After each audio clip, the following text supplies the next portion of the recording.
कुछ कन्फ्यूजन पाई जाती है कि रजिस्ट्री की बाकी फीसें जैसे एफबीआर है, बिल्डिंग प्लान फीस है, या कमेटी ज़िला कौंसिल की फीसें हैं, क्या वो भी ख़त्म कर दी गई हैं? ये 1% रजिस्ट्री होने का मतलब क्या है?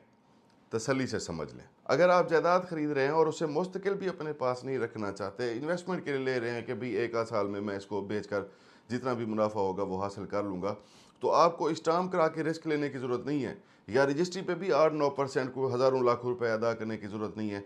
आप एक असाइनेबल डीड बनवा लें। ये एक ऐसी दस्तावेज होगी जो हुकूमत की तरफ से मुकम्मल तौर पर रजिस्टर होगी, स्टैम्प से ज़्यादा वैल्यू रखती होगी, और इस पर बाकी फ़ीसें भी नहीं लगेंगी, वही एफबीआर वगैरह वाली फ़ीसें वो भी नहीं लगेंगी, सिर्फ 1% लगेगा। मतलब आपकी जायदाद अगर 10 लाख रुपए की है तो आपको उस पर 10,000 रुपया ही फीस अदा करनी होगी। आपको assignable deed, registered assignable deed मिल जाएगी, जो ई रजिस्ट्रेशन सिस्टम में भी दर्ज होगी। अच्छा, 1% के अलावा इस पर 0.1% सर्विस चार्जेस भी लगेंगे, जो तकरीबन 1 लाख के पीछे 100 रुपया ही बनते हैं, वो भी कुछ नहीं है। दरअसल इस डीड का मकसद सरमायाकारी को ज़्यादा महफूज करना और रियल स्टेट के कारोबार को ज़्यादा पुरएतमाद देना है, ताकि पैसा गर्दिश में आए। ये याद रहे कि अगर प्रॉपर्टी आप 1 साल से ज़्यादा अरसा के लिए लेंगे तब ये 2% फीस होगी।